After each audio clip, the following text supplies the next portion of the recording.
ওয়া মা হুম বিমুমিনিন।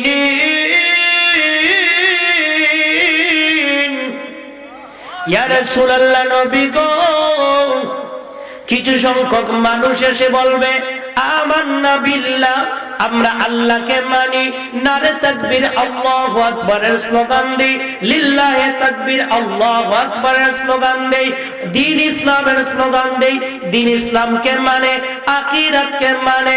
এবার পৃথিবীর কোন মুফতি মুহাদ্দিস দলিল দেয় না, কোন মানুষ ফতোয়া দেয় না। আমার আল্লাহ বলেন ওয়া মা হুম বিমুমিনিন। নবী গো, যদিও তারা আল্লাহকে মানে, যদিও তারা আখিরাতকে মানে, যদিও তারা আমি আল্লাহকে বিশ্বাস করি, যদিও আমি আল্লাহকে মানে, আমি আল্লাহর আযাব গজবকে মানে, আখিরাতকে ভয় করে, আখিরাতকে বিশ্বাস করে। ইয়া রাসূলুল্লাহ, নবী গো, আপনি জেনে নেন, আপনি উম্মতদেরকে জানিয়ে দেন, বিশ্ববাসীদেরকে জানিয়ে দেন, তারা ঈমানদার নয়। তারা কি নয়? ঈমানদার নয়। আল্লাহকে মানলো, ঈমানদার হয় না। আখিরাতকে মানলো, ঈমানদার হয় না। আল্লাহ গো, এই মজিদপুর সংসদ আলী হাফিজিয়া এতিমখানা মাদ্রাসার ময়দান থেকে আমরা জানতে চাই ঈমানদার কারা, ঠিক না বেটি? কোরআনুল কারীম 18 নম্বর পারা সূরা আন-নূরের 62 নং আয়াতের মধ্যে আল্লাহ বলেন ইন্নামাল মুমিনুনা আল্লাযীনা আমানু বিল্লাহি ওয়া রাসূলিহি। নবী গো, আপনি মুমিনদের পরিচয় দিয়ে দেন। ইন্নামাল মুমিনুন, নিশ্চয়ই তারা হলো ঈমানদার, নিশ্চয়ই তারা হলো মুমিন যারা আল্লাহ এবং আল্লাহর রাসূলকে বিশ্বাস করে। যারা আল্লাহ এবং আল্লাহর রাসূলকে বিশ্বাস করে। এই ব্যাপারে অনেক আয়াতের মধ্যে আল্লাহ তাআলা বলেছেন, সূরা তাগাবুন 28 নম্বর পারা 8 নং আয়াতের মধ্যে আল্লাহ বলেন ফাআমিনু বিল্লাহি ওয়া রাসূলিহি। নবী গো, আপনি ঝেড়ে নেন, তারাই হলো ঈমানদার যারা আল্লাহকে বিশ্বাস করে এবং আপনি নবীকে বিশ্বাস করে। এটা হলো কোরআনুল কারীমের ভাষায় সংক্ষিপ্তভাবে পরিচয় ঈমানদার কারা। এবার নবীজির সাহাবী হযরতে উবায়দা ইবনে সামিত রাদিয়াল্লাহু তাআলা আনহু বলেন, মুসলিম শরীফের হাদিস মেশকাত শরীফের 15 নং পৃষ্ঠার মধ্যে বর্ণনা করেন, উবায়দা ইবনে সামিত রাদিয়াল্লাহু তাআলা আনহু বলেন, সামিতু রাসূলুল্লাহি সাল্লাল্লাহু আলাইহি ওয়াসাল্লাম ইয়াকুলু মান শাহাদা লা ইলাহা ইল্লাল্লাহ ওয়া আন্না মুহাম্মাদার রাসূলুল্লাহ হারামাল্লাহু আলাইহিন নার। উবায়দা ইবনে সামিত বলেন, জগৎবাসী, ও মুমিন মুসলমানরা শুনো, আমি আমার দয়াল নবীজির নুরানি মুখ মুবারক থেকে বলতে শুনেছি, নবী বলেন, যারা সাক্ষ্য দিবে, যারা সাক্ষী দিবে আল্লাহ ছাড়া কোনো মাবুদ নাই, আল্লাহ ছাড়া কোনো মাবুদ নাই, আর সাথে সাথে বলবে মুহাম্মাদুর রাসূলুল্লাহ, আমি মুহাম্মদ সাল্লাল্লাহু আলাইহি সাল্লাম আল্লাহর রাসূল, অর্থাৎ যারা লা ইলাহা ইল্লাল্লাহ মুহাম্মাদুর রাসূলুল্লাহ বলবে, হারামাল্লাহু আলাইহিন নার, আমার আল্লাহ তাদের জন্য জাহান্নামের আগুন হারাম করে দিবেন। আল্লাহ তাআলা তাদের জন্য জাহান্নামের আগুন হারাম করে দিবেন। কিন্তু আমার এই বর্তমান দেশের মধ্যে এমন মানুষ আছে বলে লা ইলাহা ইল্লাল্লাহ মুহাম্মাদুর রাসূলুল্লাহ একসাথে বলা যাবে না, পড়া যাবে না, এমন মানুষ আসেনি সমাজও? জোরে বলেন আসেনি? তাহলে সরাসরি কোরআনের বিরুদ্ধে কথা যায় কি যায় না? সরাসরি হাদিসের বিরুদ্ধে কথা যায়, কোরআনের বিরুদ্ধে যদি কথা যায় তাহলে বেঈমান হয়ে যাবে, হাদিসের বিরুদ্ধে যদি কথা যায় সেটাও বেঈমান হয়ে যাবে। কারণ রাসূলুল্লাহ যা বলেছেন সব কথা হলো আল্লাহর কথা। আল্লাহ বলেন ওয়ামা ইয়ানতিকু আনিল হাওয়া ইন হুয়া ইল্লা ওয়াহয়ু ইউহা। নবী আপনি তো বানায়া বানায়া কোনো কিছু বলেন নাই, নিজ ইচ্ছায় বলেন নাই। আমি বলেছি হাবিব আপনি বলেন, আমি বলেছি দোস্ত আপনি বলেন, আমি বলেছি নবী আপনি বলেন, আমি বলেছি মাহবুব আপনি বলেন, আপনি বলেছেন উম্মতরা শুনেছে। সুতরাং এই কথা যদিও আপনার কথা হয়, হাকিকতে এটা আমি আল্লাহর কথা। সুবহানাল্লাহ। কার কথা? জোরে বলেন কার কথা? আল্লাহর কথা। আসুন বাবারা বন্ধুরা, তাহলে আল্লাহ বললেন ঈমানদার হলো তারা যারা আল্লাহকে মানে এবং রাসূলকে মানে। নবী বললেন যারা আল্লাহ ছাড়া কোনো মাবুদ নাই বলে সাক্ষ্য দিবে, আমি নবীকে রাসূল হিসাবে স্বীকৃতি দিবে, তাদের জন্য আল্লাহ তাআলা জাহান্নামের আগুন হারাম করে দিবেন। তারপরে আসুন মুসনাদে আহমদ শরীফ দ্বিতীয় নম্বর খণ্ড 16651 নং হাদিসের মধ্যে নবী বলেন লা সালাতা লিমান লা উযু লাহু ওয়া লা উযু লাহু লিমান লাম ইযকিরুল্লাহু তাআলা লা ইউমিনু বিল্লাহি মান লা ইউমিনু বিহি মান লা ইউমিনু বিহি মান লা ইউহিব্বুল আনসার। নবী বলেন লা সালাতা লিমান লা উযু লাহু, নবী বলেন ওযু ছাড়া নামাজ হয় না। সুবহানাল্লাহ। বলেন ওযু ছাড়া কি নামাজ হয়? আমাদের দেশে তো এমন পণ্ডিত আছে কয় নাউজুবিল্লাহ, কয় মহিলারা নাকি এই যে মহিলাদের যে মাসিক হয় ওই অবস্থায় নাকি কোরআনকে ধরতে পারবে। নাউজুবিল্লাহ। বলেন এই রকমেরও আপনার নাবালেগ আলেম সমাজের মধ্যে আছে কি নাই? জোরে বলে আছে কি নাই? এই যে ইউসুফ বিন কাজ্জাব, সে বলে যে মহিলারা নাকি নাফাক অবস্থায় কোরআনকে ধরতে পারবে। নাউজুবিল্লাহ। বলেন অথচ আল্লাহ তাআলার হাবিব বলছেন লা সালাতা লিমান লা উযু লাহু, ওযু ছাড়া নামাজ। জোরে বলেন ওযু ছাড়া কি নামাজ হবে? এবার ওযু ছাড়া যদি নামাজ হয় না, দয়াল নবী বলেন ওয়ালা উযু লাহু লাম ইযকিরুল্লাহ, আর ওযু হয় না আল্লাহর নাম উচ্চারণ না করা ব্যতীত। অর্থাৎ ওযুর সময় যদি আল্লাহর নাম উচ্চারণ না করেন ওযু হবে না, ওযু হবে না। ওযুর নির্দিষ্ট দোয়া আছে কি নাই? কমপক্ষে তাফসিরে আহমদিয়া সহ বিশেষ করে ফতোয়ায়ে আলমগীরের মধ্যে এসেছে ওযুর সময় কমপক্ষে আপনি বিসমিল্লাহ অথবা আলহামদুলিল্লাহ অথবা সুবহানাল্লাহ, সবচেয়ে উত্তম বিসমিল্লাহির রহমানির রহিম। যারা দোয়া পারেন না মানে আল্লাহর নাম উচ্চারণ হতে হবে। যদি ওযুর সময় আল্লাহর নাম উচ্চারণ না হয় আপনার ওযু হবে না। এটা সহিহ হাদিস, মুসনাদে আহমদ দ্বিতীয় নম্বর খণ্ড 16651 নং হাদিস। এই হাদিসের মধ্যে রাসূলুল্লাহ বলেন যে ওযু ছাড়া নামাজ হয় না, আর ওযু হয় না আল্লাহর নাম উচ্চারণ না করা ব্যতীত। যতক্ষণ পর্যন্ত আল্লাহর নাম উচ্চারণ না করা হবে ততক্ষণ পর্যন্ত ওযু হবে না। তাহলে আমরা ওযুর সময় কমপক্ষে কি বলবো? বিসমিল্লাহির রহমানির রহিম। আর যারা ওযুর দোয়া পারি আমরা পাঠ করব ইনশাআল্লাহ।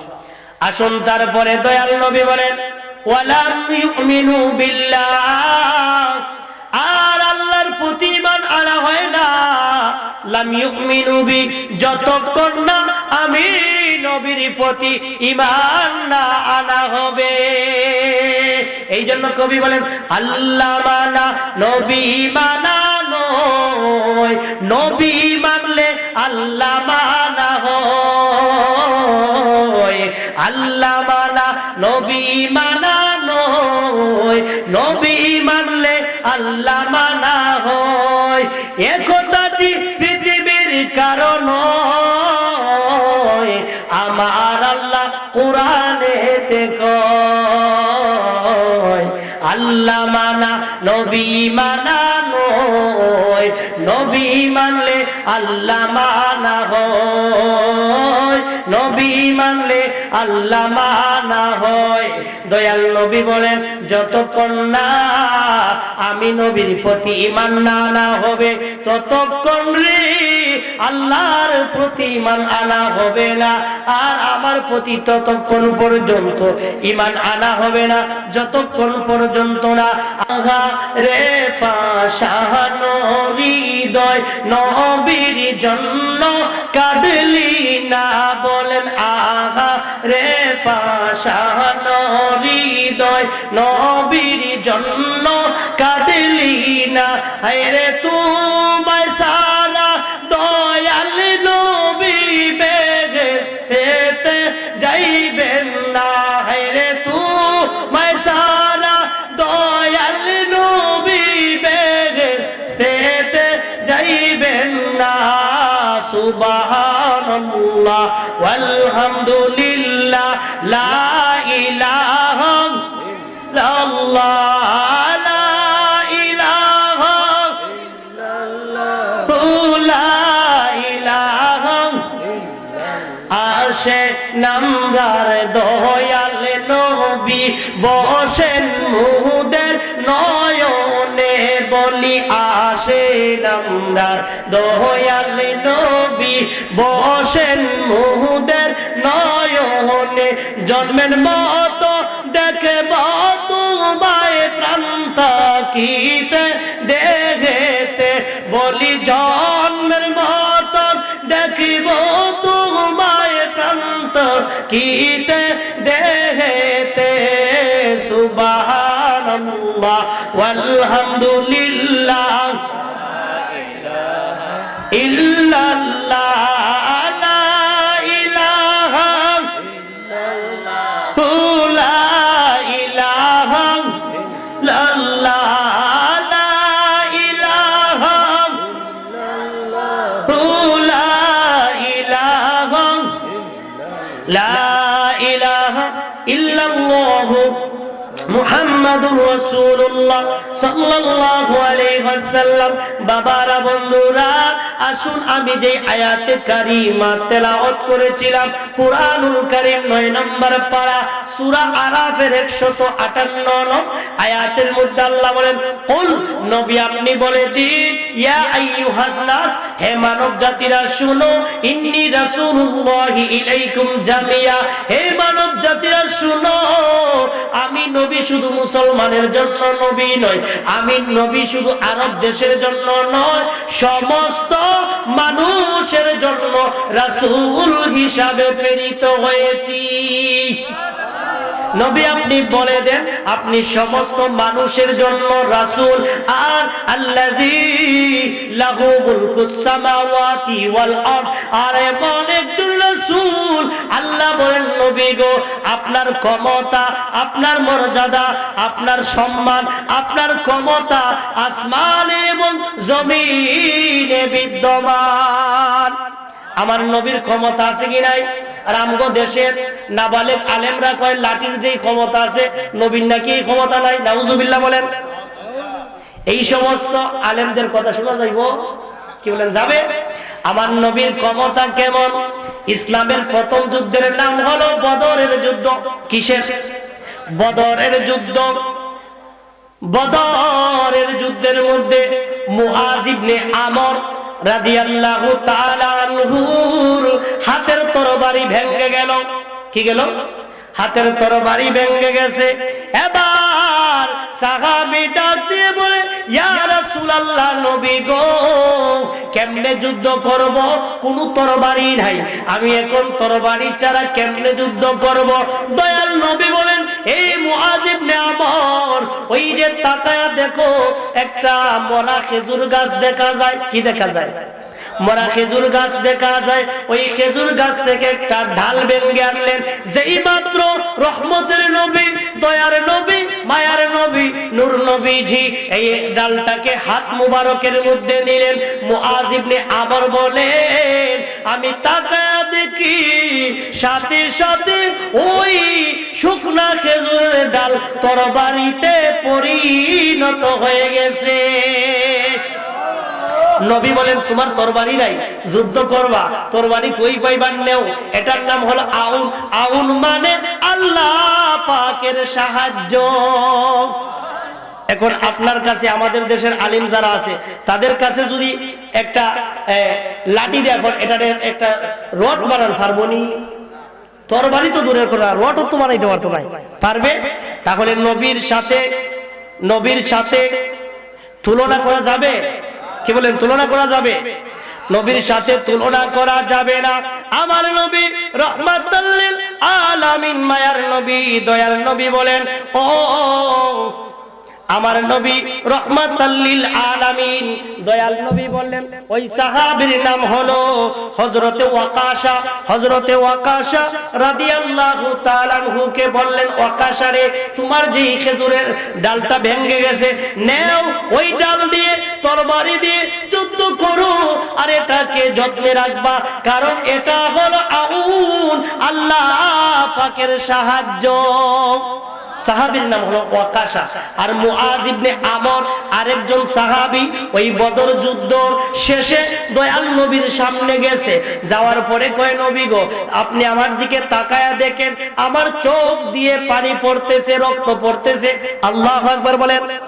কয়, ইয়া রাসূলুল্লাহ, ইয়া রাসূলুল্লাহ, আবু জেহেলের পুত্র ইকরামা, আবু জেহেলের পুত্র ইকরামা মুআজ ইবনে আমর বলেন, আপনি তাকায়া দেখেন, আমার চোখ দিয়ে পানি পড়তেছে, কারণ ইয়া রাসূলুল্লাহ, আমার হাত আবু জেহেলের পুত্র ইকরামা ভেঙে দিয়েছে। কি করছে? ভেঙে দিয়েছে। ইয়া রাসূলুল্লাহ, আমি এই কাটা হাত দিয়ে তো যুদ্ধ করতে পারবো না, তরবারি ধরতে পারবো না। নবী বলেন, ও মুআজ ইবনে আমর, দেখি তোমার কাটা হাত আমার কাছে দাও। যেই মাত্র ওই ভাঙা হাত, কাটা হাত নবীজির কাছে দিল, নবীজি থুতু মুবারক লাগিয়ে ওই জায়গায় দিয়ে দিলেন। ওই সাহাবী ডাকে দিয়ে বলে, সাথে সাথে আমার ভাঙা হাত জোড়া লেগে গেল। তাহলে নবীর ক্ষমতা আছে কি নাই?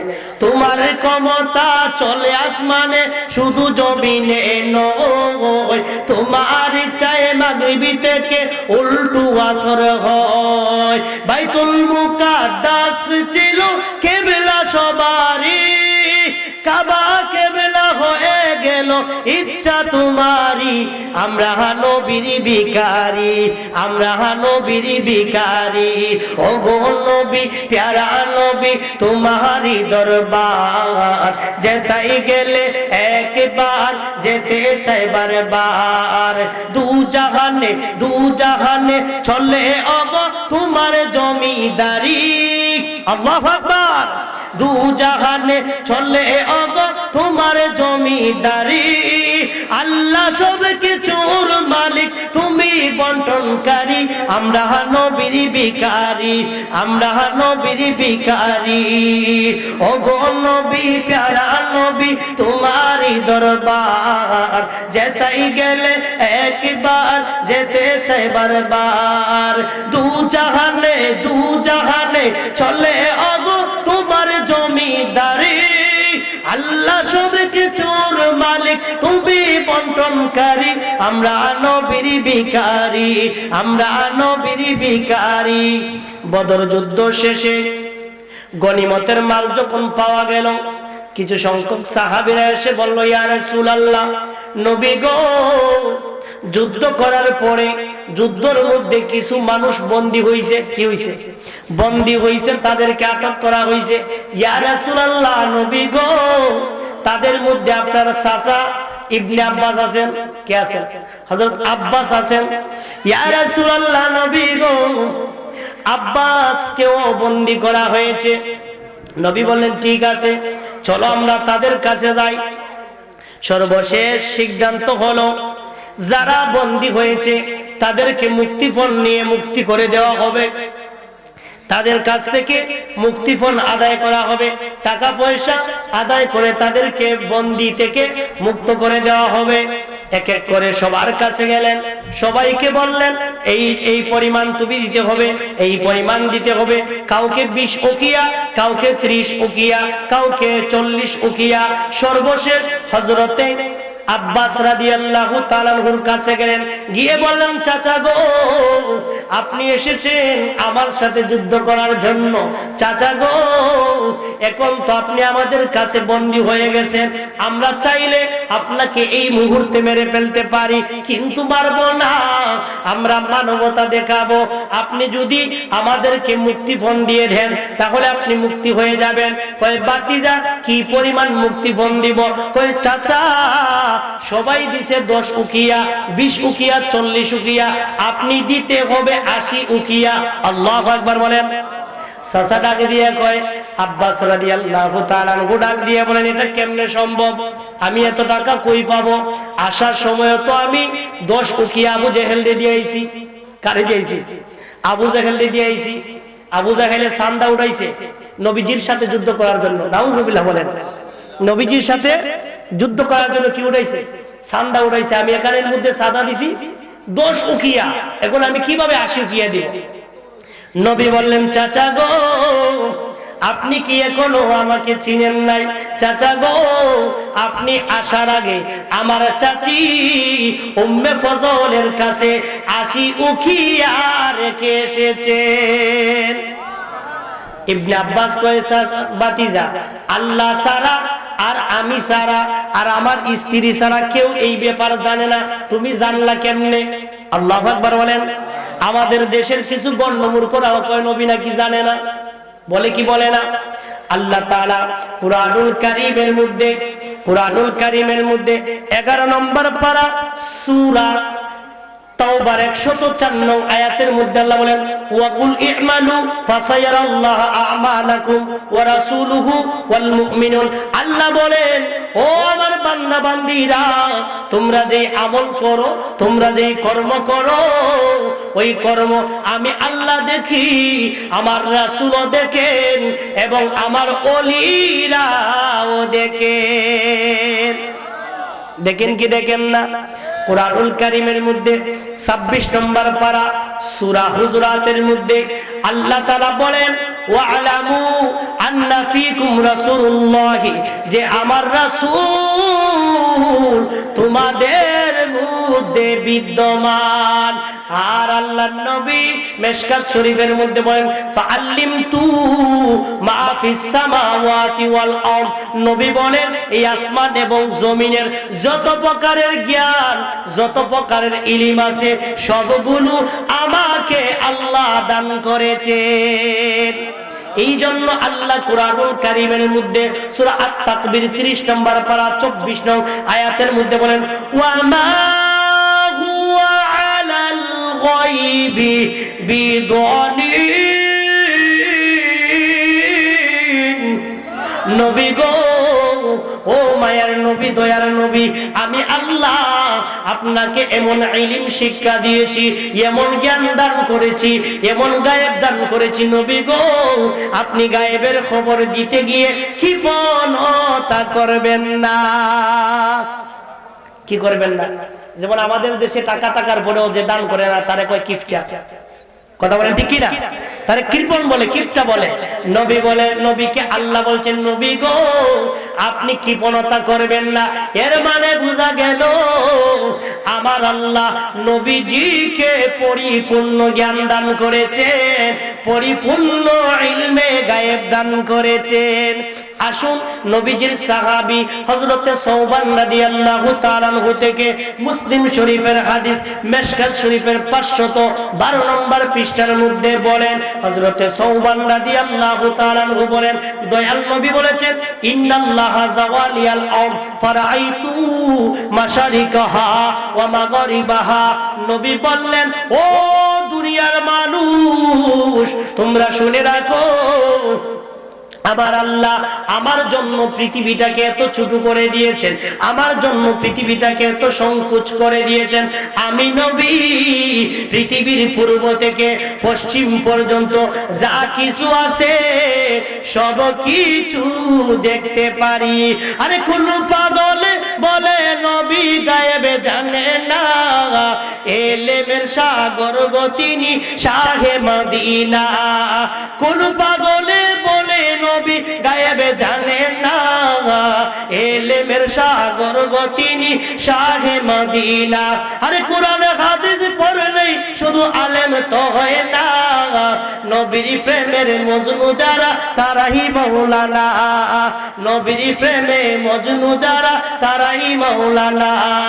তাহলে নবীকে আল্লাহ বলেন, নবী গো আপনাকে আমি ইলমে গায়েব দান করেছি। কেমন দান করেছি এই ব্যাপারে আল্লাহ তাআলা কুরআনুল কারীমের 30 নম্বর পারা সূরা আলাম নাশরাহ ইশরাহর মধ্যে সুন্দর করে বলেছেন, আলাম নাশরাহ লাকা সাদরাক।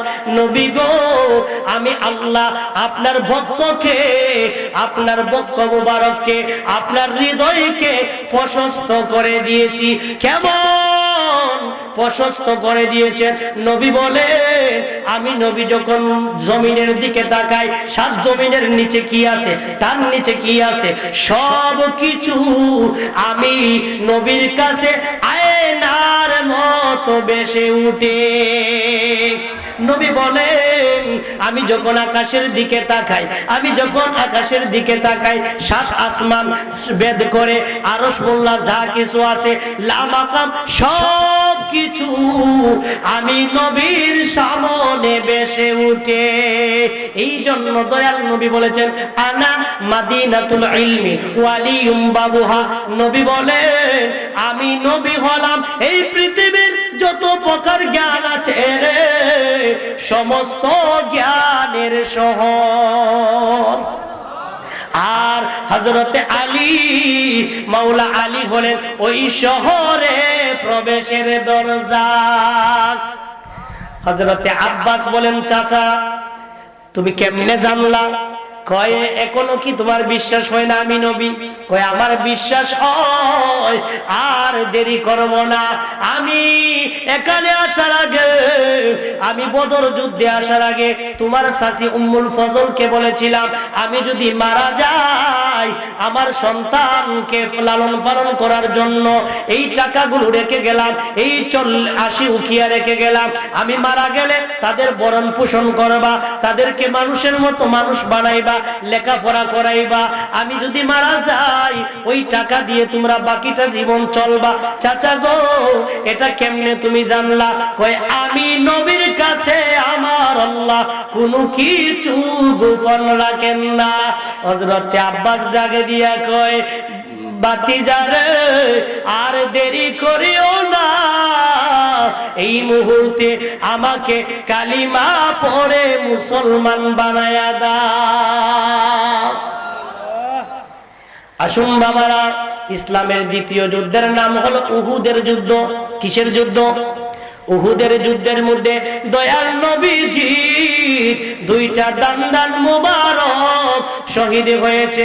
আরে নবীর প্রেমের পাগল যারা প্রেম খেলা খেলে, বলেন নবীর প্রেমের পাগল যারা, আরে নবীর প্রেমে ওয়াসিফুরুনি দন্ত দে পেহলে, নবীর প্রেমে ওয়াসিফুরুনি দন্ত দে পেহলে, নবীর প্রেমের পাগল যারা খেলে, হাই গো নবীর প্রেমের পাগল যারা। পাগল ছিলেন আবু বকর প্রেম দরিয়ায় দিলেন সাঁতার প্রেমে, পাগল ছিলেন আবু বকর প্রেম দরিয়ায় দিলেন সাঁতার। হাসর ময়দান পাড়ি দিবেন সেই প্রেমের বহলে, হাসর ময়দান পাড়ি দিবেন সেই প্রেমের বহলে, নবীর প্রেমের পাগল যারা প্রেম খেলা খেলে, হায়রে নবীর প্রেমে পাগল যারা। পাগল ছিলেন হযরত আলী সূর্যের সাথে কথা বলি, পাগল ছিলেন হযরত আলী সূর্যের সাথে কথা বলি, নামাজ আমি পড়লে তুমি যাইবে রে তলে, নামাজ আমি পড়লে তুমি যাইবে রে তলে, নবীর প্রেমের পাগল যারা কেলে, বলেন নবীর প্রেমের পাগল যারা। পাগল ছিলেন হানজালা, নবীর প্রেমে জীবন দিলেন হযরত হানজালা। পাগল ছিলেন নবীর প্রেমে জীবন দিলেন, গোসল করাইল তারে ফেরেশতার দহলে। নবীর প্রেমের পাগল যারা